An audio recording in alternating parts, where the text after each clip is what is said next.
Good day, geographers, and welcome to another lesson in our series of geographical topics. I am your host, Donovan Rattray.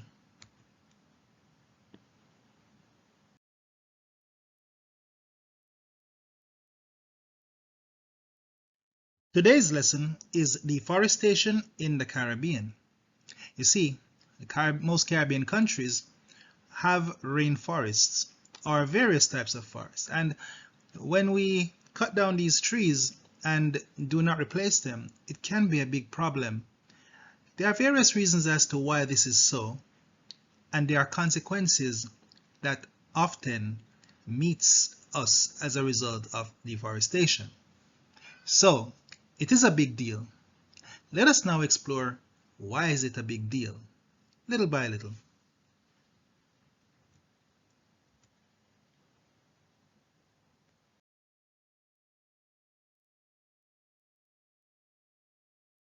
Here we have an area in the island nation of Haiti. Now, Haiti is actually 98% or is assumed to be 98% deforested. The main reason for this is that because Haitians are so poor, they tend to use the forest as a means of survival. By that I mean they would cut down the forests in order to make charcoal, which is one of the things that they depend on to earn a living.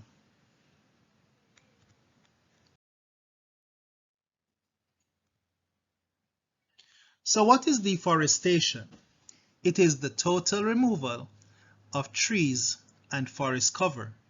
As you saw in the photograph just a while ago, that area is totally deforested. Then what is forest degradation? It is the negative change in the forest cover. Basically, the removal of the trees is a negative change in the forest cover, and this can lead to numerous problems as a result.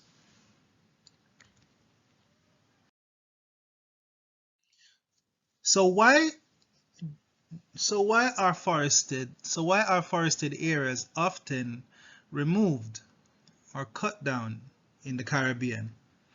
Why do we have deforestation in the Caribbean?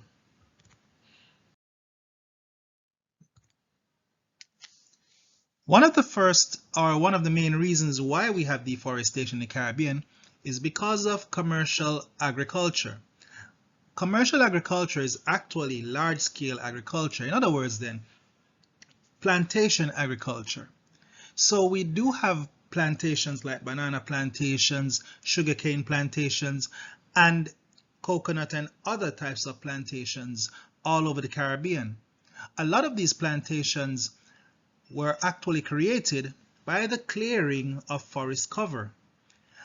And we can see some examples of some. For example, in eastern Suriname, where the Chinese companies actually plan to plant 400 square kilometers of forest to grow palm oil. There is also cattle ranching in Cuba. But then we can even think of vast sugarcane plantations throughout the Caribbean, like Jamaica, for example.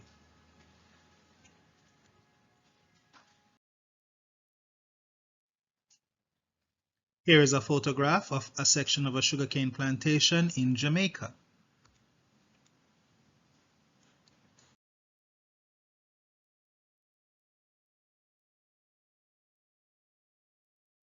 All right, so we can't just simply blame deforestation on commercial arable farming or commercial farming alone, right?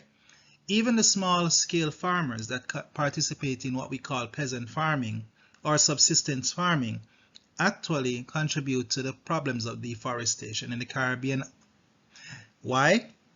They go into steep hillside areas and remove the forest cover by a process known as slash and burning, where they cut down the trees and burn them in order to clear the land. Once the land is cleared, agricultural activities take place. For example, in the Blue Mountain areas of Jamaica, there are many other areas in the Caribbean that also do this. So you see, just to limit it to commercial farming would be unfair because even the vast or large-scale plantation farming cannot be blamed solely for the problems of deforestation. Yes, even the small farmers that have very small portions of land can contribute in a great way to the problems of deforestation.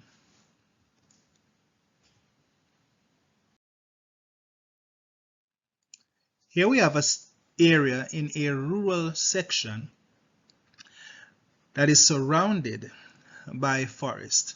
And this is an area that was once a forest cover but has been cleared to make way for peasant farming. As you can see, forest trees actually surround this area.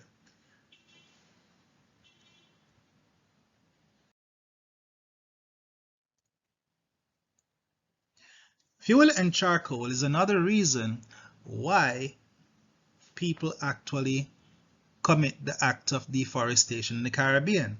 For example, in a country like Haiti and Jamaica, forest trees are often cut down or removed and turned into charcoal, which can fetch a good price on the market. Charcoal is a major fuel in countries, especially among poor people.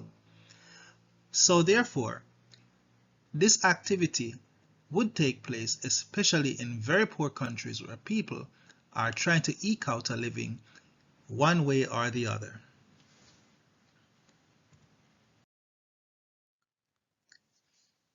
This is a charcoal pit in rural Jamaica, and this is how it's actually made. All right, so it is buried in earth, but before it was buried in earth, the wood that were cut down from forests are piled up and then set on fire, and then are covered by earth so that they slowly bake over a period of time in order to make the charcoal. Charcoal, a product in a country where nearly every tree has been cut down. 80% of Haiti's population lives in poverty. Many still depend on charcoal to cook. Delio says he gets his from the southern part of the country, and that if he could, he would sell something else. I know I could sell other goods like rice or flowers, but I don't have enough money. I don't like seeing Haitian trees being cut, but I can only afford to buy charcoal. By most estimates, Haiti has just 1% of its trees left, and these are disappearing quickly. Deforestation has been ongoing for centuries, and it intensified during the European colonization. But now the country is paying the price.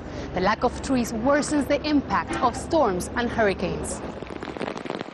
Last year, Haiti was hit by 4 consecutive tropical storms.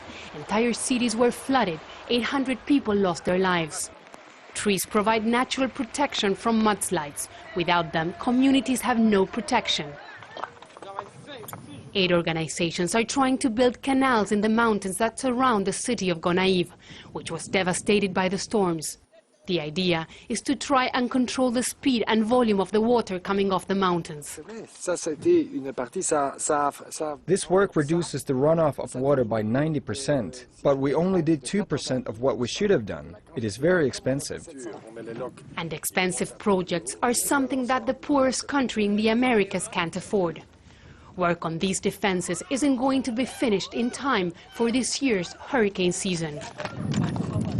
While some dig canals, Yves-André Weinwright believes the solution is to plant trees and reforest Haiti's national parks. He says that this Caribbean nation paid a very high price for being the first black colony to gain independence from French colonizers. We paid France a debt during more than a century. I guess it was 120 years we made paying a debt for the independence by cutting the trees. Haiti provides a stark example of how environmental damage can affect populations. Deforestation that began under colonial rule has continued as a poor population struggles to find the basic necessities for life. The situation leaves the people here afraid of storms and hurricanes that they can't defend against. Above all, they're afraid of the rain. Teresa Bo, Al Jazeera, Port-au-Prince.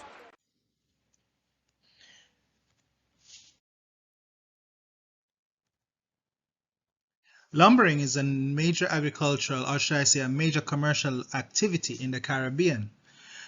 The main lumbering countries in the Caribbean are Guyana and Belize, and to some extent Jamaica. But despite this, it's carried out throughout the entire Caribbean. Oftentimes, trees are removed but are not replaced, and this can lead to vast areas being degraded as a result.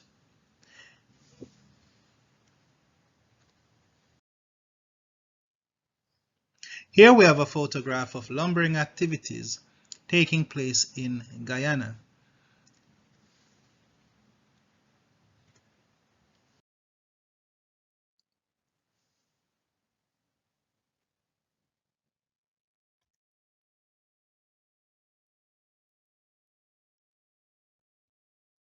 The Caribbean is blessed for the most part to have various natural resources available within its surface. Two good examples of these are Jamaica and Guyana. These countries have various types of minerals that are oftentimes mined. But in order to reach these minerals, forest cover have to be removed. And oftentimes, when mining activities have ceased in the area, the land is scarred, just left bare and unsightly. So Guyana and Jamaica. Guyana, for example, mines bauxite, gold, diamonds. Jamaica is a quarrying nation, so they actually have a lot of rock quarries and also mining of bauxite and a few other types of minerals. But either way, in order to get to these minerals, vast forest areas are often removed so as to get mining activities underway. And this often leads, as I said earlier on, to the scarring of the land, which is not a very beautiful sight to behold. However, it can also lead to other problems like erosion as well, and landslides. But we'll get into that a little deeper.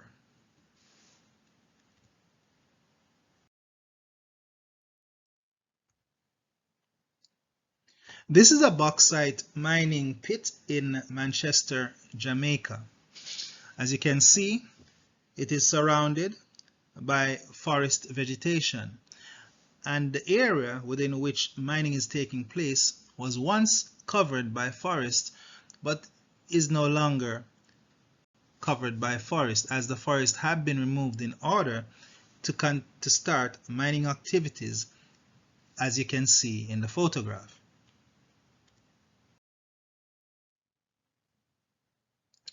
Urban development, or the creation of towns and cities, are taking place more rapidly than ever in the Caribbean. Towns are either expanding or are being created.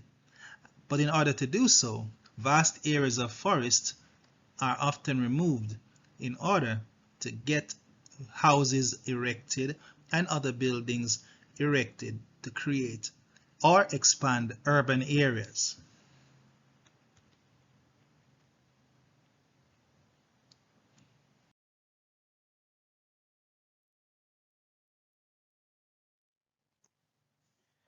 Case in point, Ocho Rios, Jamaica. As you can see in the background, vast amount of forest areas in Ocho Rios surrounds Ocho Rios. But prior to that, there were more forest cover in Ocho Rios, but Ocho Rios actually expanded because of the booming tourism industry. So a lot of areas that contains forest have been removed, and that's only a section of it. They have been removed to create hotels and other attraction that would sustain the tourism industry in that area.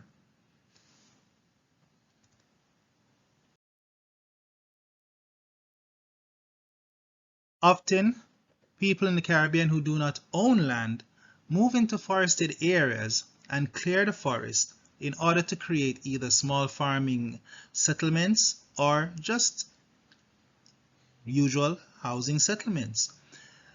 This is what we call squatting. They do not have a title for the land, but nonetheless, they just try to claim a piece of the rock. Squatting is oftentimes done by people who do not understand the consequences of the removal of forest vegetation, and therefore will carry out this activity at their own risk. This is what we call squatting.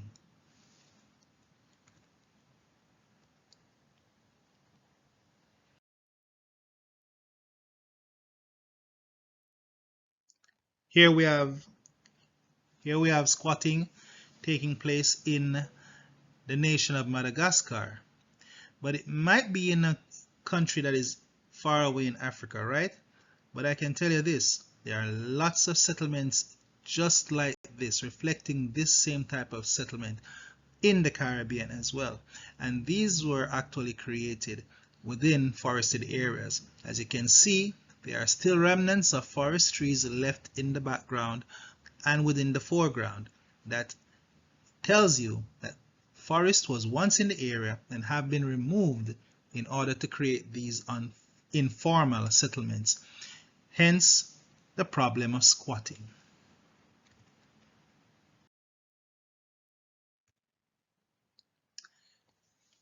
So, where I'm from in Jamaica, they often say, "Was sweet nanny goat a go run in belly," right? And usually, people remove forest for some reason or the other to benefit themselves. But somewhere along the line, there is a cost or a price to pay. So what are these consequences of deforestation? Flooding and water supply. Consequences, right? Flooding, water supply, what happens here? What do we mean by this? All right, understand this, geographers. When you remove forest vegetation, you stand the risk of flooding.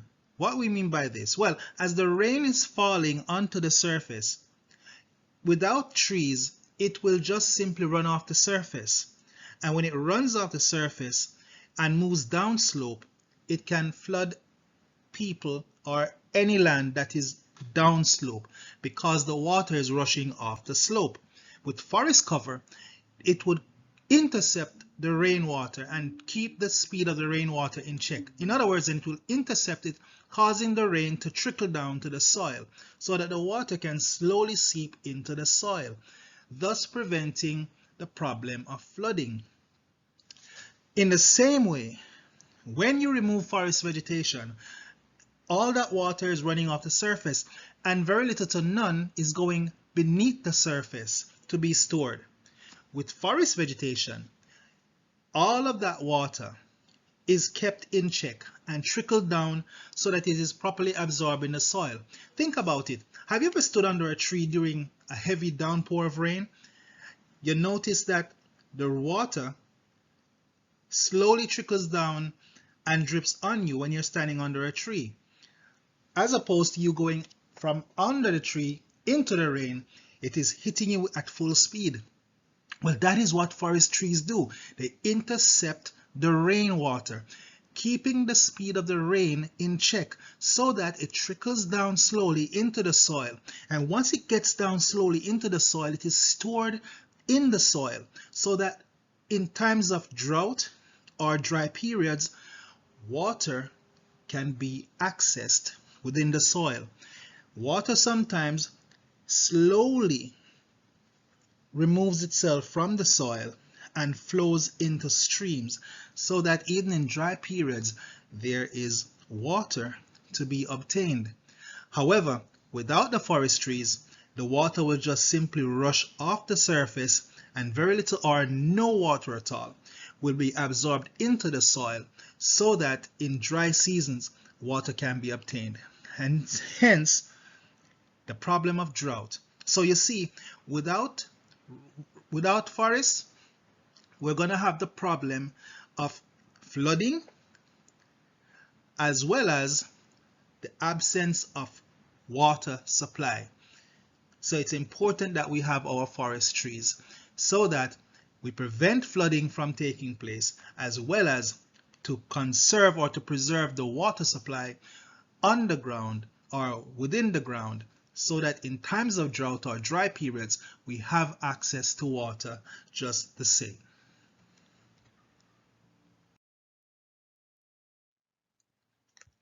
Here is an area where very little forest cover is, and as you can see, the soil is badly eroded as a result of flooding in that area.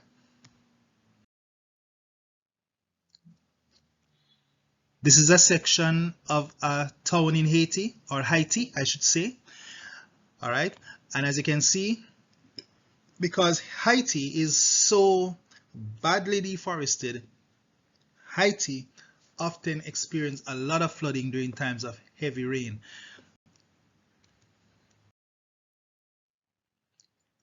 This is another section of Haiti again during a time of heavy rain, and as you can see, flooding is taking place, and a lot of people have moved onto the roof of their dwellings to avoid the waters that were rushing down from the slopes nearby.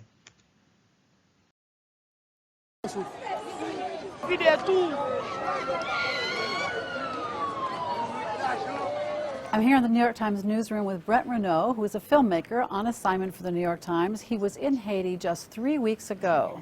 Brent, conditions were really dire in Haiti before this earthquake happened. Describe some of what you saw there. Yeah, it's really hard to imagine the way that people actually live in the slums of Port-au-Prince. I mean, we've reported all over the world. It's as bad there as we've ever seen. I mean, imagine living on top of a sewage, on a garbage dump, in a tin hut with holes in the roof. No plumbing, no water, no electricity, no job to go to, no school for your kids, and you can begin to understand what exactly the conditions are like there. But also, I think it's particularly worse, I gather, because things were starting to look up for Haiti a little bit a few years back, and so this makes that all the more difficult right now, right? Yeah, you know, Haiti has been basically at war for the last 30 or 40 years, one disaster after another. There was the AIDS epidemic, there was political instability, the economic embargo. As you're about to see from our piece, we traveled the entire country, and the ecological disaster that was already happening there before this earthquake was really astounding. A few weeks prior to the devastating 7.0 earthquake that hit Port-au-Prince on January 12th, we were in Haiti to report on the already dire environmental situation there. As we approach these hills here, you'll be able to see the deforestation pretty well. As you can see out here how sparse the trees are, it's few and far between. For most Haitians, they live not even day to day, but mill to mill. The problem with trying to feed yourself, feed your family, you do it by whatever means you can. And if it's cutting down a tree to make charcoal, to sell that charcoal to get money to buy rice, then that's what you got to do. We chartered a plane to fly high above the mountains of Haiti to see for ourselves what a country that is 97% deforested looks like. Relying almost exclusively on charcoal for cooking and heating, the Haitian people have literally picked their country apart. And you can see the mountains here. There's really nothing to slow the water once it starts running off. They don't see the long-term effect of what it's done to Haiti. What is that long-term effect, do you think? Well, you know, the flooding we had last year, that's a long-term effect of it. Even before the earthquake, deforestation has left Haiti dangerously vulnerable to natural disasters. Floods and mudslides have killed more than 10,000 people in the last 4 years. The erosion of the soil has crippled agriculture, destroyed much of the natural beauty of the country, and decimated its infrastructure. Roads are washed out faster than they can be rebuilt. Most Haitians live half their life in complete darkness. With very little electricity in the rural areas, which holds most of the country's population, people depend on charcoal for almost everything, from light to cooking to heat. So this is their house. This is the way they live. You see this house is a small one and they 6 live here.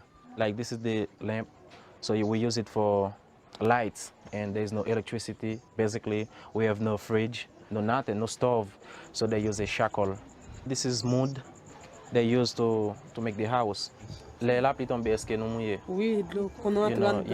because of deforestation, we can have a lot of floods.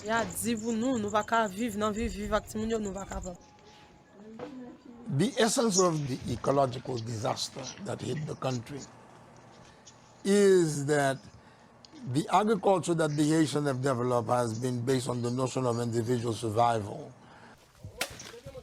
And in Haiti, individual survival means cutting down as many trees as you can for charcoal in order to feed your family. How much does it cost for the charcoal? This is for 10 goods, less than 10 cents. It's a dirty business, and most of the people do not want to do it. They know it is bad for the environment, but there is nothing else they can do to make their life.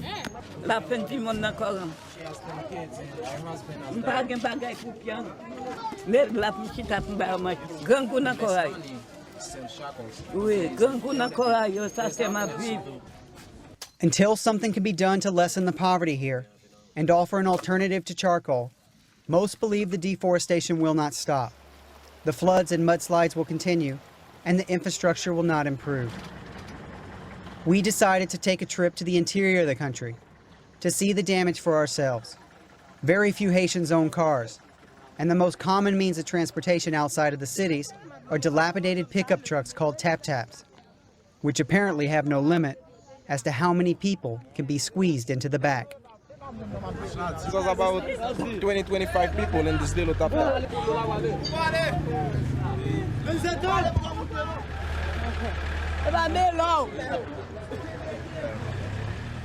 This is a very dangerous way to travel, made even worse by the continuously washed out roads that can leave ruts up to 3 feet deep. Haitians are fed up, and most blame the government. The government doesn't take care of the roads, and they don't care about repairing the roads. For example, you can see sometimes there are accidents and the cars fall down and so many people died. Next, sorti la leg. Si qu'on a sous camion, la fout tomber en nous.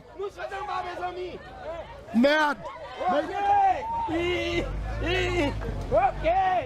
The narrow mountain passes of Haiti are particularly dangerous, and passengers who are lucky enough to survive accidents like this one can find themselves stranded for days.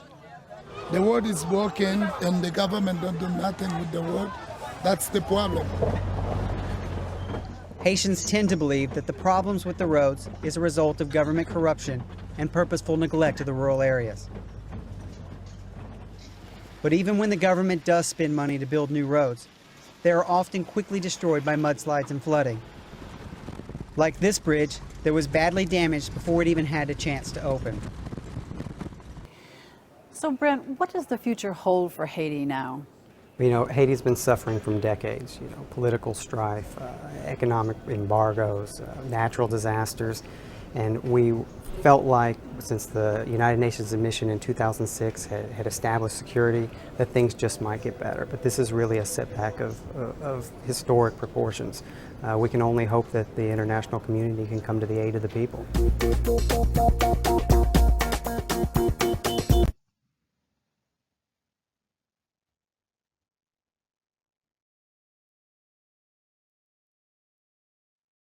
All right, so you see what is going on in Haiti. All right, or Haiti, I should call it. That's how they call their names of their country. Haiti, not Haiti. All right, so this is the section in St. Thomas, Jamaica. If you look in the foreground, let me highlight that there. In the foreground here are the mountains. You can see brown areas covering the mountains. Those are deforested areas. This is actually the riverbed of the famous Yalas River. All right, it's one of the most popular and largest rivers in Jamaica. All right, but over the years, due to deforestation in these areas, the volume of water coming from the highland areas of St. Thomas, it gets less and less. Only during times of heavy rain, you tend to see a vast downpouring or running of water in this channel. As you can see right now, there is no water flowing through. Again, as a result of the deforestation going on here. So even in dry seasons, after all that water has run off and gone to the sea, so in dry season we have no water flowing through the river, or flowing through the channels of the river or the Yalas River. So there are times during the during the year when the Yalas River is completely dry. Another river that you can also really, that also has such a characteristic too is within my home parish of Clarendon, the Rio Minna. The Rio Minna is actually Jamaica's longest river, but it's a seasonal river because it does not flow during dry season, simply because of deforestation in the highland areas of Clarendon as well. But during times of heavy rain, oh boy, you dare not try to try that river. All right. Destruction to coral reefs. Oh, what does a forest have to do with coral reefs? Don't forests, reside in the mountains inland, and coral reefs are out in the sea? Where's the link? All right, let me explain to you. When you cut down forest trees, all right, when you cut down the forest and you leave the land bare for soil erosion, all of that soil is going to be washed off the slope of the mountains and into river channels, making the river channels dirty or very murky. And all that water within the river channel flows where? Straight to the sea. Now in Jamaica, we have fringing reefs, reefs that are very close to the coast of Jamaica. These are coral reefs that are important to Jamaica's fishing industry. Now, all that dirty water is going to flow into the sea and make the seawater dirty, especially the areas surrounding the coral reefs. Coral reefs are very delicate, and by that, the slightest change in the coral reef's environment can actually kill them.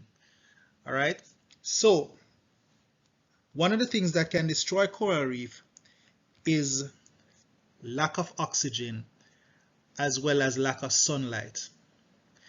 All this sediment washing from the river into the sea in the regions of the coral reefs, all right, blocks the sunlight that is needed by coral reefs to perform photosynthesis. Yes, they do that too, but it also absorbs a lot of the oxygen that the coral reefs depend on for survival.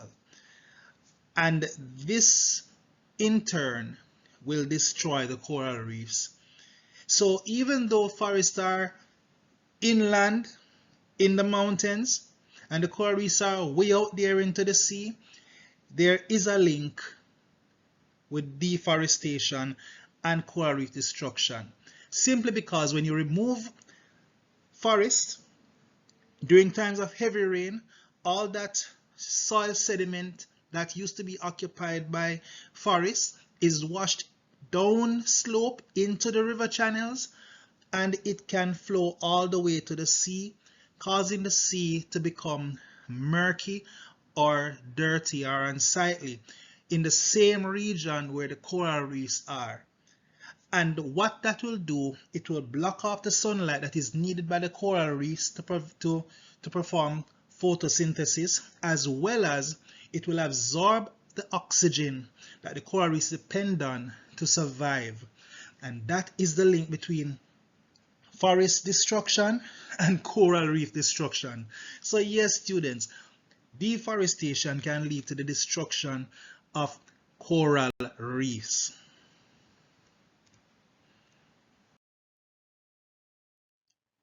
Here we have a section in Jamaica where the murky water is flowing into the sea, and this is coming from the mountainous areas that were deforested and have its soil eroded and washed into the river channel that transport all that murky sediment into the sea, right? If you look carefully, the coral reefs are right here, and all of this murky water is now covering the coral reef, and it will absorb the oxygen as well as block off well needed sunlight and can damage the coral reefs. in the long run.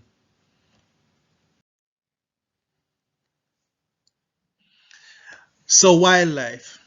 In the forest, there are various types of creatures that are only unique to the Caribbean and even only to certain Caribbean countries, as well as plants that are endemic to certain Caribbean countries. There are plants that are very important for medical research, and there are animals that are very important for research otherwise. Now let's quickly read through this. It says here that wildlife is lost when trees are cut down and a number of endangered species are threatened, such as parrots that lived in Guadeloupe, Martinique, and Grenada. Now there are several forest plants that possess the cure for deadly diseases, such as the rosy periwinkle, which is also found in the rainforest of Madagascar, but it's also found in parts of the Caribbean, like in Jamaica. And you have seen it before, but you probably did not know what its name is. Now, the rosy periwinkle actually contains chemicals that can cure or treat leukemia. Yes, it does. Deforestation will also lead to total extinction of similar species of plants, and therefore the cure for some diseases will be lost. All right, let me show you what we're talking about here.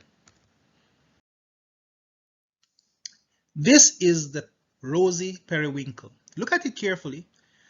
It is very common in the Caribbean, especially right here in Jamaica. We used to grow it in our garden all the time. And to be honest with you, I never really saw what was so special about it. I just thought it was a boring plant, but my mother loved it. It was later on in life I found out you can actually boil it and it makes good tea. But the tea is also important in medicinal purposes, and therefore it is good for purging the blood as well. That's why a lot of black people who drink it don't actually have leukemia. And even if they do, it says to also cure it or treat it. But medical science have taken a very long way, far way, to actually get the active ingredients from it to cure leukemia. So this is the rosy periwinkle. All right, look at it good. I'm sure you have seen it before. If you haven't, look harder in your surroundings, you will see it. The rosy periwinkle. All right, it is actually important in the cure for leukemia, which is actually cancer of the blood cells. Here we have a parrot that is actually endemic to the Caribbean, especially in the Eastern Caribbean.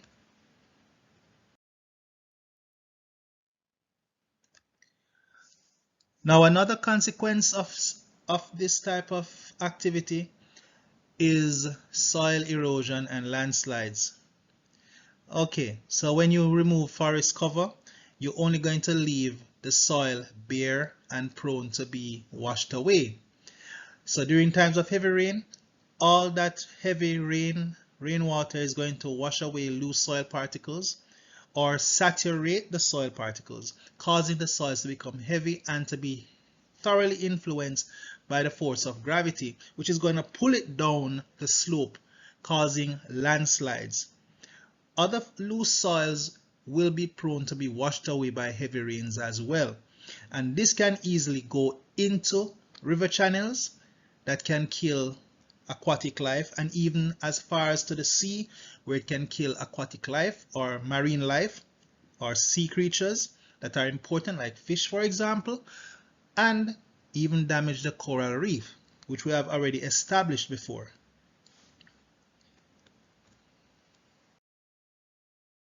So here we have a landslide occurring. This landslide happened in a Caribbean country. It's in Puerto Rico. And as you can see, at the foot of the slope where the landslide has taken place is a house. And that house is basically covered halfway in soil debris that was washed down or that has collapsed down, all right, because of the heavy or the saturation of the soil by rainwater. All right.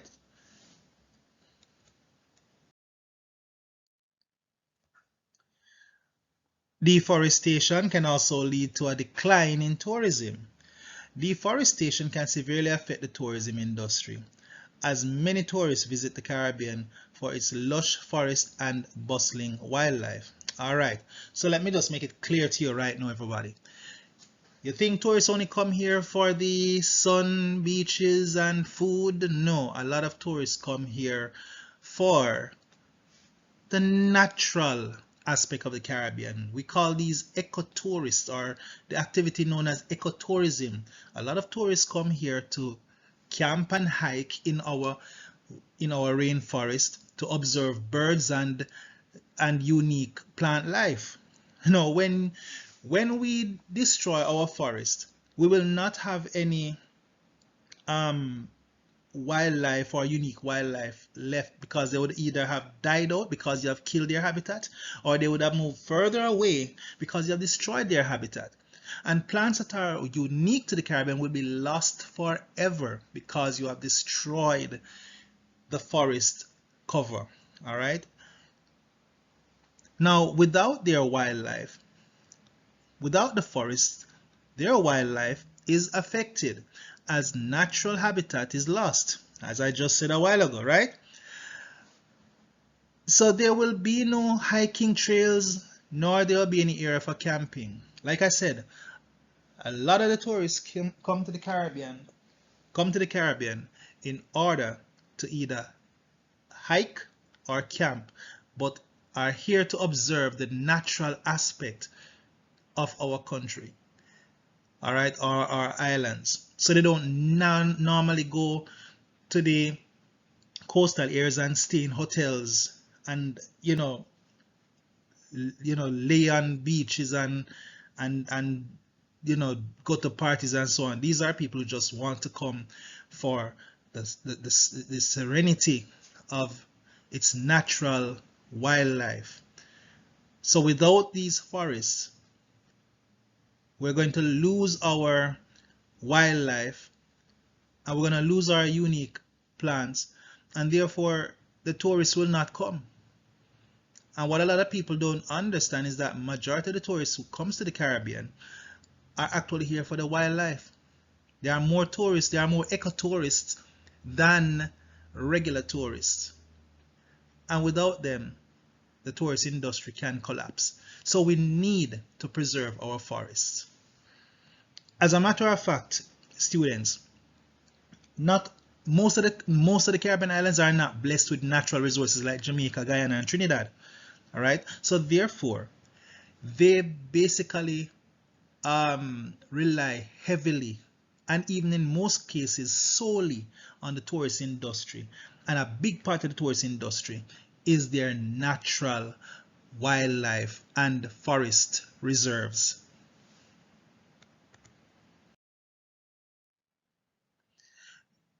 Yes, global warming is also another result of forest devastation. You remove the forest, here is the problem that you're going to have. You're going to have more carbon dioxide in the atmosphere. Our lungs cannot breathe carbon dioxide. If you're locked in an airtight room, after a while you cannot breathe. Why? Because only carbon dioxide that you have released, only the carbon dioxide that you have released is now in the room, and you cannot breathe in carbon dioxide. It is impossible for our lungs to breathe in carbon dioxide. In the very same way,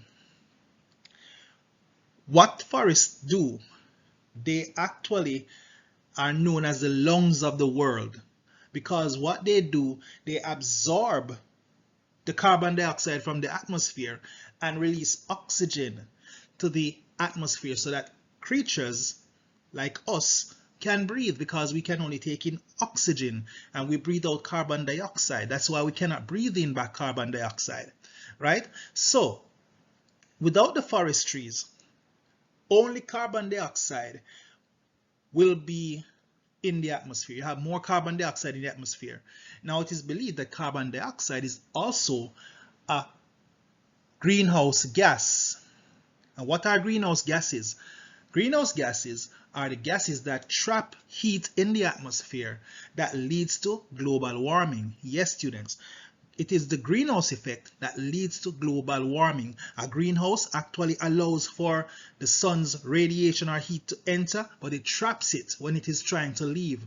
In the very same way, the sun's radiation enters our atmosphere, but because of the abundance of carbon dioxide in the atmosphere, it helps to trap the outgoing radiation. So it stays in the atmosphere and warms up the atmosphere, causing a greenhouse effect. Now, this greenhouse effect leads to the rise of the average temperature of our planet, which is known as global warming. So because the carbon dioxide helps to trap all the radiation, outgoing radiation, it leads to a warming up of the atmosphere, and that is what we call global warming. So forest degradation, or should I say deforestation, can lead to global warming. So without our forest, it will only allow for the accumulation of greenhouse gas known as carbon dioxide to trap the outgoing radiation and causing our planet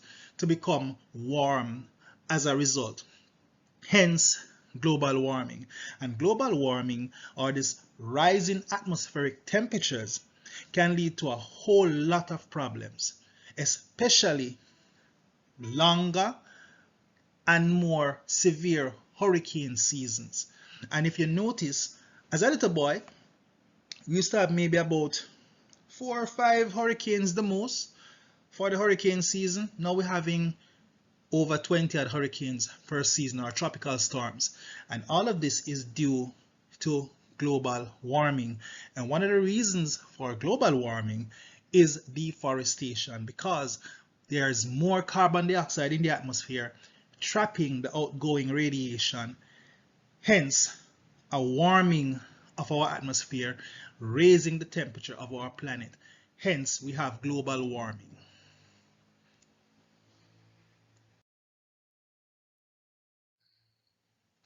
So here we have a chart showing the Earth, and you have the sun's rays entering the atmosphere, and naturally it's supposed to reflect back to the atmosphere and back into space.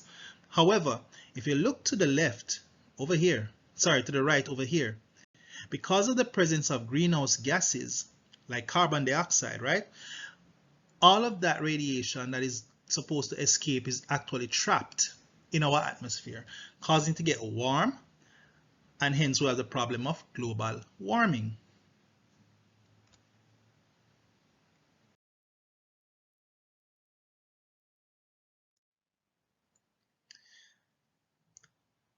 So there are various types of erosions, actually 3 types. This one is what we call sheet erosion, where the water spreads out over a wide area on the surface. Then we have rill erosion. Now rill erosion is where the water actually carves out channels into the surface, and the water flow between these channels. As it continues over time, these channels get deeper and wider, and they will even grow in or merge into each other, forming what we call gullies or ravines in some cases. Here we have a gully, or what some people in some countries call a ravine.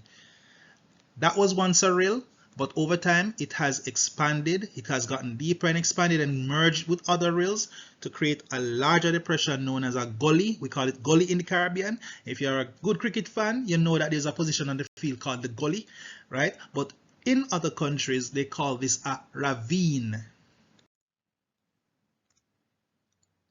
So let us look at some case studies. Deforestation in Haiti.